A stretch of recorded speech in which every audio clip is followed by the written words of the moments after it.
Hello friends, study with BKP77 इस channel पर आप सभी का स्वागत है। फ्रेंड्स, तो चलते हैं हम आज एक खूबसूरत सी किले की सैर पर। जो किला सीधे सीधे युद्ध से कोई जीत नहीं पाया, जो जीता गया केवल छल और कपट से। वह किला छत्रपति संभाजीनगर इस जिले में स्थित है। तो फ्रेंड्स, हम निकले सीधा नांदेड़ शहर से छत्रपति संभाजीनगर की ओर। तो इस किले का नाम है देवगिरी। देवगिरी यह किला दौलताबाद इस नाम से भी जाना जाता है। तो इस किले का बहुत ही रोमांचकारी ऐसा एक इतिहास है। तो देखिए फ्रेंड्स, यह दौलताबाद या देवगिरी किला औरंगाबाद इस रेलवे स्टेशन से नियर अबाउट 17 किलोमीटर की दूरी पर आता है।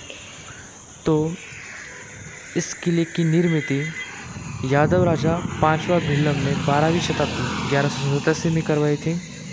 इनके वंशज भिल्लम, चैत्रपाल, सिंघनदेव, कृष्णदेवराय, महादेवराय, रामदेवराय, शंकरदेवराय, हरपालदेवराय, ये सभी राजे यादव राजा के वंशज थे। ये सभी यहाँ के प्रमुख राज्य होकर गए वाले, ठीक है। इसी कार्यकाल के समय संत ज्ञानेश्वर महाराज, नामदेव महाराज, चोखा मेला, जनाबाई, गोरा कुंभार, सावता माली आदि संत महंत होकर गए वाले, इस शहर से वो होकर गए वाले हैं। इस किले पर बाद में खिलजी का 1294 में अलाउद्दीन खिलजी का कुछ दिन के लिए यहाँ पर सवारी आई थी। वह सवारी होने के बाद 1307 में मलिक कफूर आता है।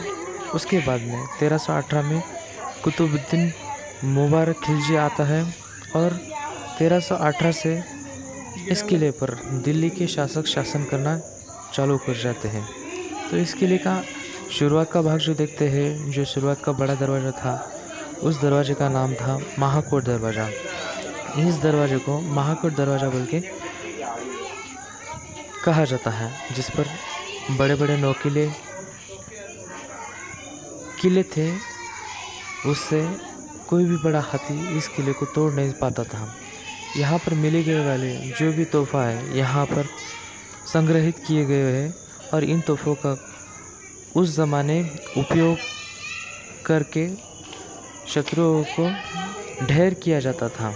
यहाँ पर कुछ डमी दरवाजे भी हैं जो कि शत्रुओं को चकमा देने के लिए यूज़ में लाए जाते थे। देखिए, छोटी छोटी सी जो चकमा देने की जो दरवाजे हैं वहाँ पर आपको दिखाए गए वाले जो भी संग्रहित तोहफे हैं यहाँ पर संग्रहित करके रखे वाले।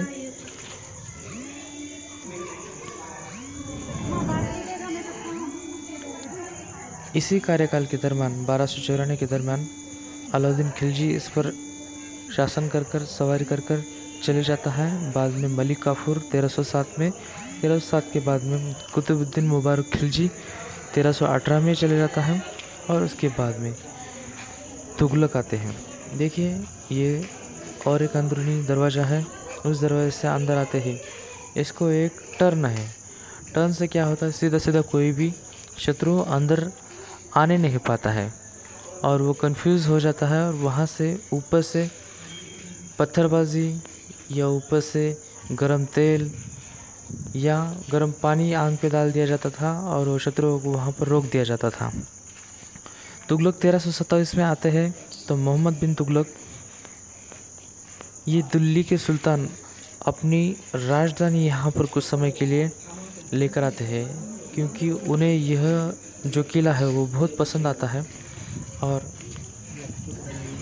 कुछ दिन यहाँ पर राजधानी रखने के बाद वो फिर से अपने दिल्ली वापस चले जाते हैं। इसी दरमियान बहुत सारे लोगों को अपनी जान गंवाना पड़ता है, ठीक है। तो इसी किले के अंदर आते ही, थोड़े अंदर आते ही यहाँ पर जो दरवाजे दिखते हैं, उस दरवाजे से सीधे अंदर आते ही हमको चांद मीनार दिखाई देता है।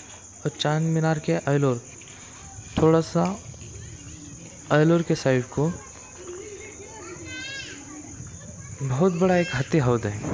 वो हत्ती हौद उस ज़माने में इस किले पर रहने वाले सभी लोगों का, सभी जनजीवों का प्यास बुझाने का काम करता था। और उसी हाथी हौद के बाजू को भारत माता मंदिर है, जो कि बहुत बड़ा मंदिर है। उस ज़माने में वहाँ पर बहुत बड़ी बाज़ार पेट भरती थी और इसी की वजह से यहाँ पर लाखों रुपए की आमदनी होती थी। यहाँ पर लाखों रुपए की उड़ाल होती थी।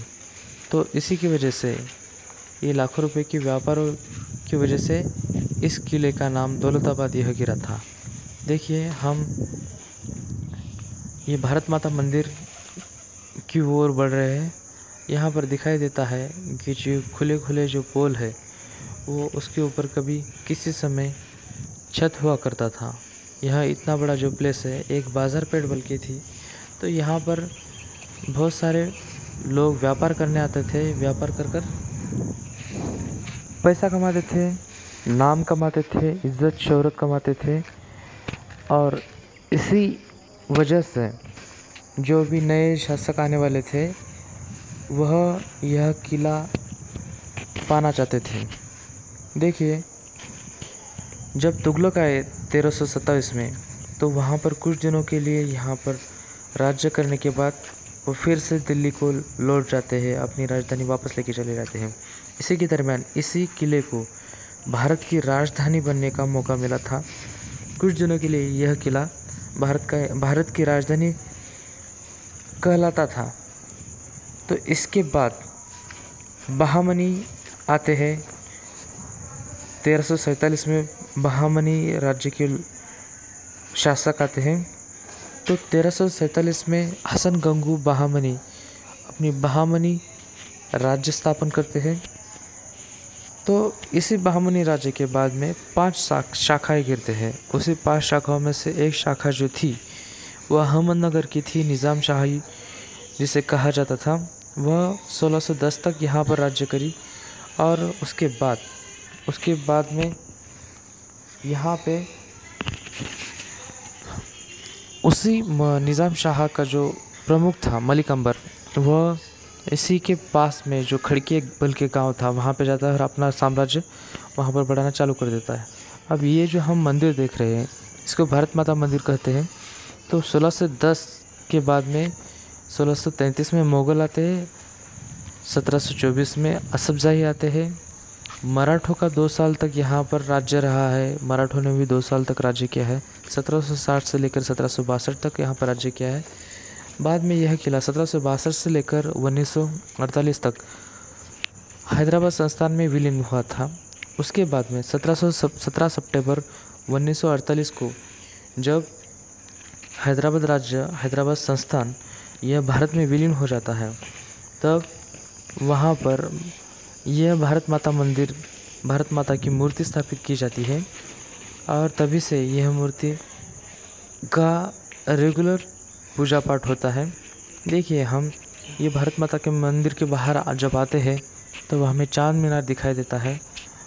चांद मीनार देखने के बाद हम सीधा जो जाते हैं वो हम दूसरे दरवाजे की ओर जाते हैं। उस दरवाजे को कहा जाता है काला कोट दरवाज़ा। काल यानी क्या होता है? काल का मीनिंग होता है मृत्यु।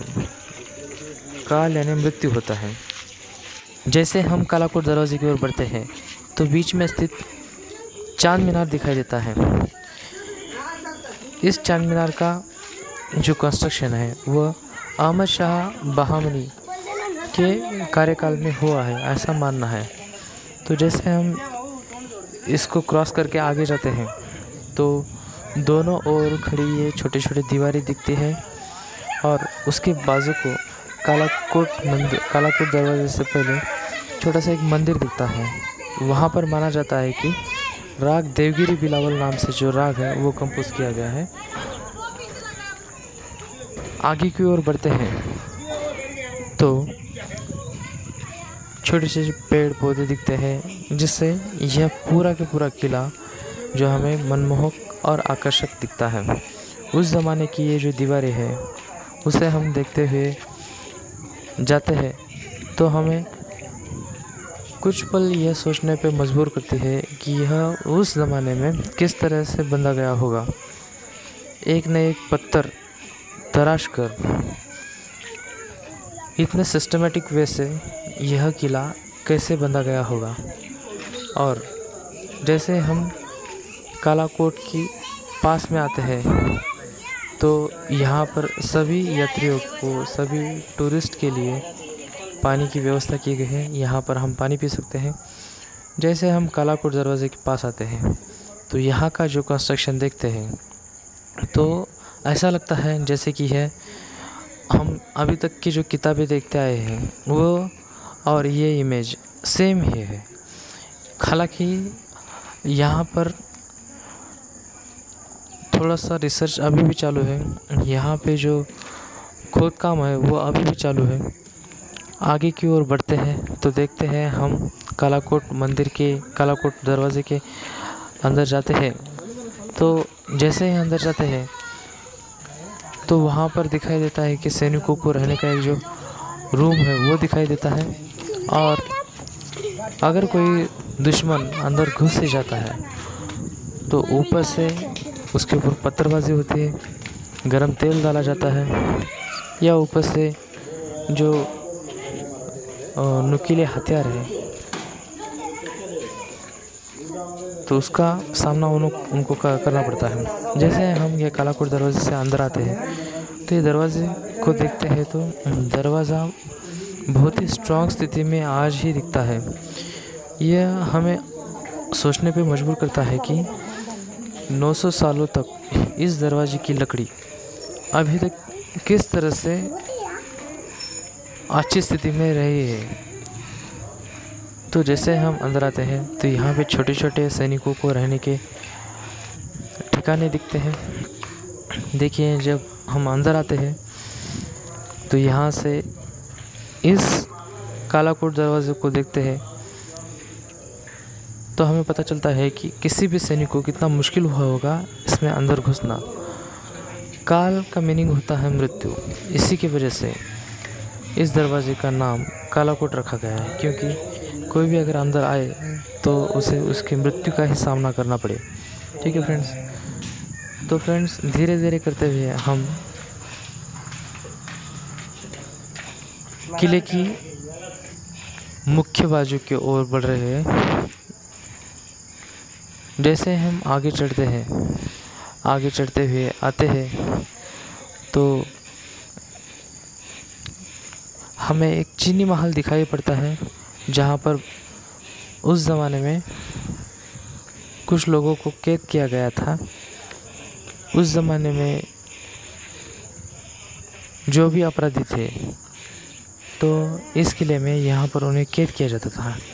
चीनी महल, यह जो चीनी महल है सिर्फ इसके कंस्ट्रक्शन को चीनी मिट्टी का यूज़ किया गया था और कुछ चीनी सामानों का यूज़ किया गया था। इसी की वजह से इसका नाम चीनी महल गिरता है। ठीक है फ्रेंड्स। तो इसको क्रॉस करके देखो ये चीनी महल दिख रहा है। इसको क्रॉस करके जब हम आगे जाते हैं तो आगे की ओर मेंढा तोप है और उसके आगे की ओर दुर्गा तोप है। ये जो तोहफा है वहाँ पर रखी गई हुई है और उन तोहफों की सहायता से जो भी किले के अंदर घुसने का प्रयास करेगा, जो भी दुश्मन है, उनको हम ढेर कर सकते थे उस ज़माने में। ये जो तोफ है, ये तोफ मेंढा तोफ इस नाम से जानी जाती थी। और उसी के बाजू में निजाम शाह का रहने का बंदोबस्त था उस ज़माने में।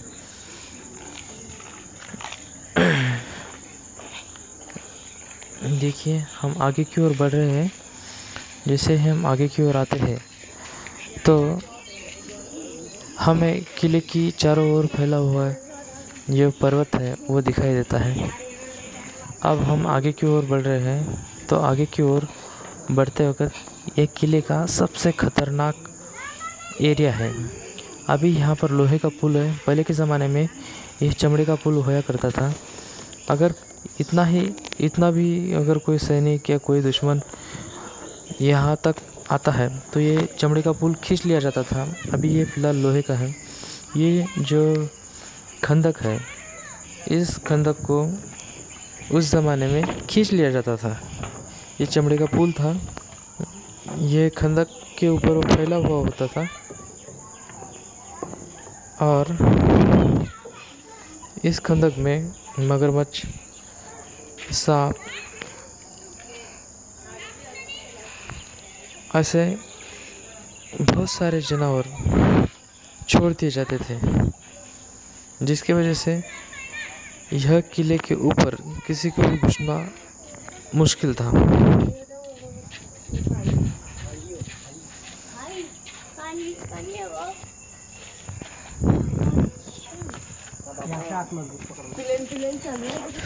अगर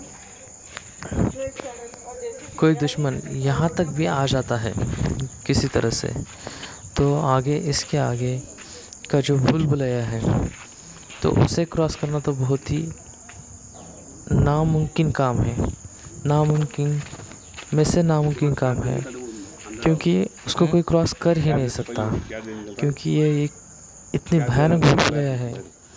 आदमी वहाँ के वहाँ ही गोल गोल घूमता रहता है। देखिए आप, जैसे हम अंदर जाते हैं, यहाँ से पूरा यह खंदक दिख रहा है। इस खंदक में मगरमच्छ, सांप और जहरीले जो भी जानवर है वो रहते थे।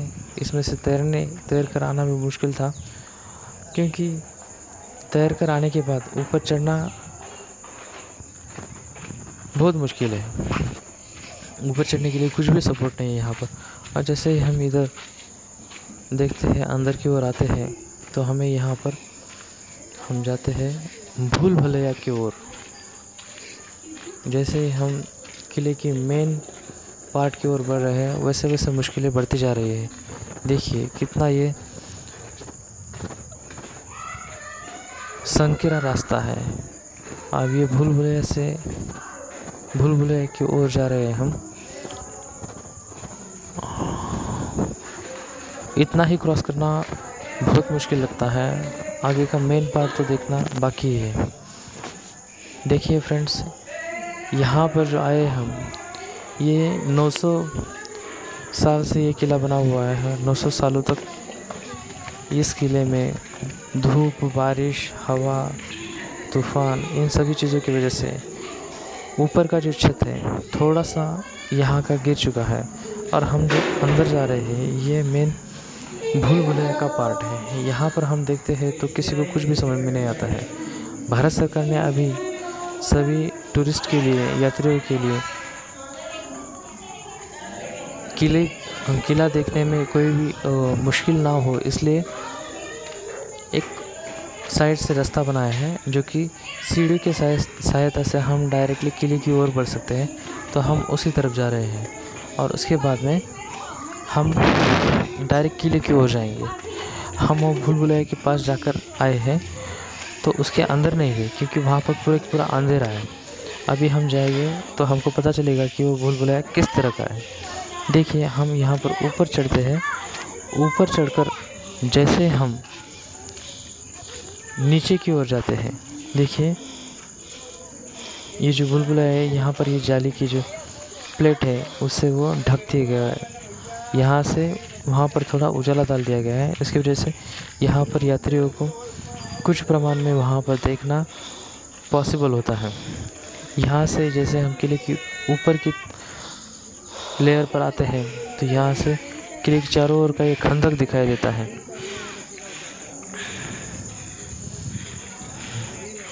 ये नाला बहुत बड़ा नाला था। इस नाले में बहुत सारे लोगों की जान गई है। अगर आज भी हम आते हैं तो आज हमें प्रिकॉशंस लेके ही यहाँ पर घूमना चाहिए। यहाँ से देखते हैं तो पूरे किले का एक मनोहारी दृश्य दिखता है। देखिए फ्रेंड्स, हम वहाँ पर चांद मीनार से यहाँ तक आए हैं। देखिए यहाँ से हम देख रहे हैं पूरे किले का नज़ारा। किले की चारों ओर फैली हुई है सह्याद्री की पर्वतरांगा।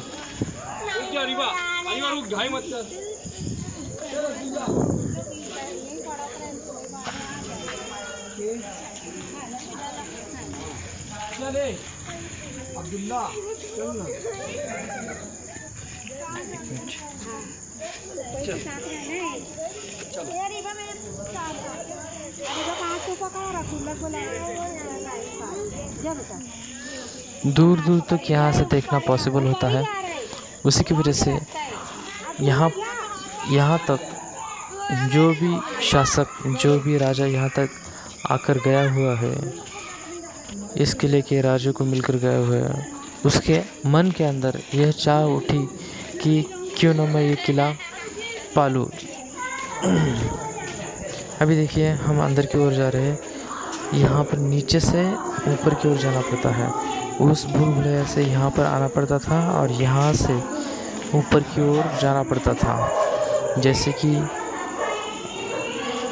अभी बहुत सारे पहाड़ों को काटकर बुलेट ट्रेन को जाने का मार्ग बनाते हैं, उसी तरह से ही ये एक मार्ग है। देखिए पूरा अंधेरा दिख रहा है। थोड़ा सा उजाला एक यात्रियों की सहायता के लिए बनाया गया है। भारत सरकार ने यहाँ पर लाइट की व्यवस्था की है ताकि हम अच्छे तरीके से इस किले को देख पाए। देखो कितना मुश्किल है यहाँ से आगे बढ़ना।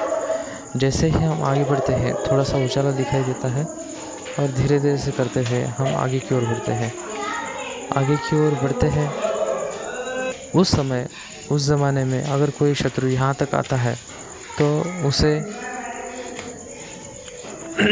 ये दोनों रास्ते पूरे के पूरे पैक किए जाते थे और अंदर जहरीला धुआं छोड़कर उसे दम घोटकर यहाँ पर ही मार दिया जाता था। हम ऊपर की ओर बढ़ रहे हैं। ऊपर की ओर बढ़ते हैं तो ऊपर गणेश जी का एक छोटा सा मंदिर दिखाई देता है और उसके बाद ऊपर राजा का मुख्य वास्तव का ठिकाना है। देखिए यहाँ से सबसे ऊपर से जब हम टॉप से पूरे औरंगाबाद शहर, छत्रपति संभाजीनगर का जो मनोहारी दृश्य देखते हैं, उस दृश्य को देखते हैं तो मन खुश हो जाता है।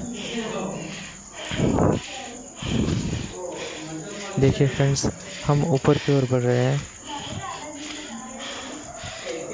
और यहाँ पर से छत्रपति संभाजीनगर इस शहर को देखकर मन बहुत प्रसन्न होता है। उस ज़माने में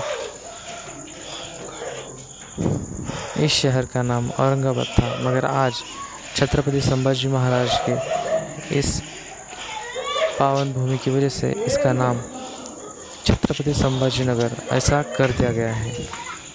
ठीक है फ्रेंड्स, तो देखिए कितना मुश्किल है यहाँ पर ऊपर चढ़ना।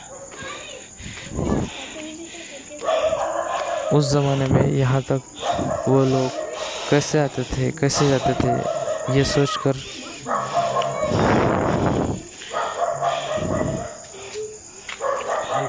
उस सवाल का जवाब मिलना मुश्किल लगता है। तो फ्रेंड्स, यहाँ पर से छत्रपति संभाजीनगर यानी कि पुराना औरंगाबाद किस तरह दिखता है, हमें कमेंट के द्वारा ज़रूर बताइए। हमारे चैनल को सब्सक्राइब कीजिए और ज़्यादा से ज़्यादा लोगों तक इसे शेयर कीजिए, लाइक कीजिए। अब इसका एक सेकंड पार्ट आएगा, उसमें जो रहे वाले पॉइंट्स है वो मैं आपको बताऊंगा। और इसके आगे का जो गणेश जी का मंदिर है बहुत ही खूबसूरत है। आप आगे देखिए, बहुत ही खूबसूरत से ऐसा एक गणेश जी का मंदिर है। और ये पॉइंट से हमें दिखता है यहाँ पर से अगर कोई वो खंदक को क्रॉस करके भी आने का सोचे तो ये बहुत मुश्किल है, क्योंकि यहाँ की जो चढ़ान है पूरी की पूरी ऐसे फिसलते हुए स्टोन पर बनाया वाला ये किला है। तो देखिए यहाँ से कितना मनोहारी ये दृश्य है, कितना खूबसूरत दिखता है सब कुछ। वो चांद मीनार दिख रहा है, वहाँ से महाकोट, कालाकोट दरवाजे दोनों भी दिखते हैं। और यहाँ से ऊपर बरादरी है जो कि राजा का, उस ज़माने के राजा का रहने का मुख्य स्थान था। यहाँ से वो पूरे के पूरे शहर पर नज़र रखता था। ठीक है फ्रेंड्स, तो आप इस वीडियो को देखिए, एंजॉय कीजिए और हमारे चैनल को सब्सक्राइब कीजिए। Thank you friends.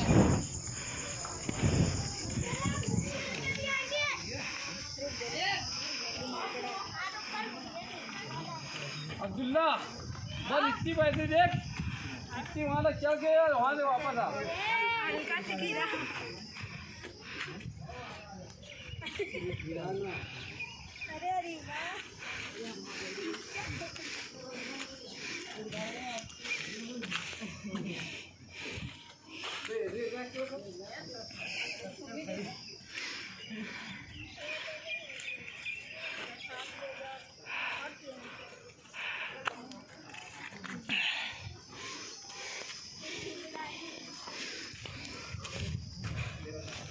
पानी की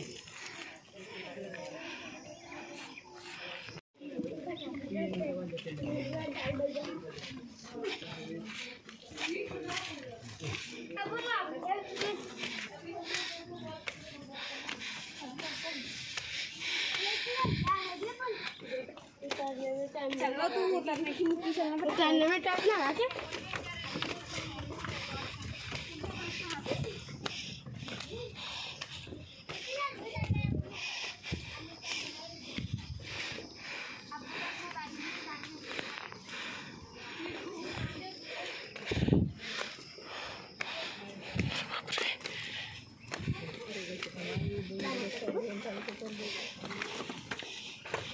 ला इधर आ मेरे पकड़ खाली उनकी वरून एक एक रोज देशील का हां ठीक आहे रोज हात की का पडतं आपलं मग बोलतो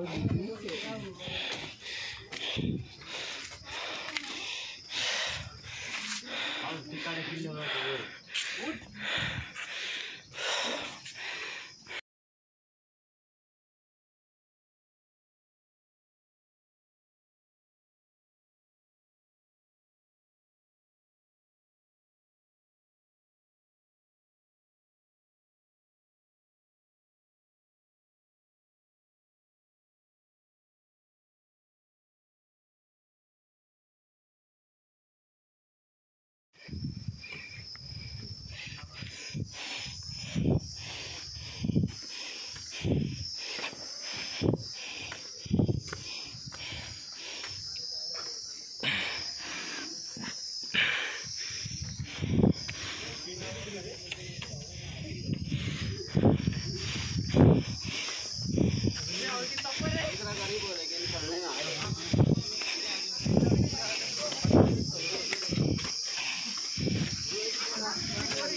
अरे बाप रे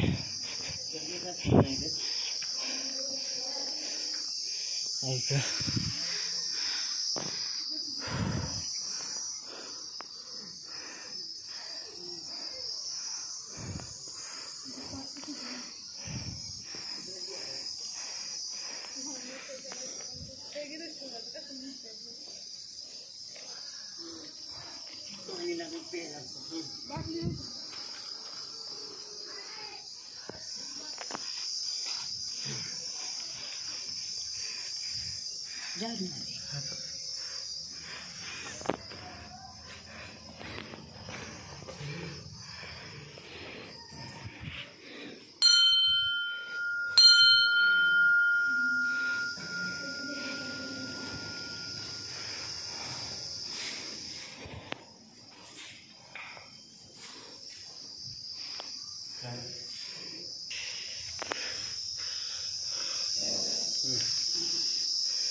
अरे बाप रे खायला खेळत राहत नहीं गया चंद्र उठा तो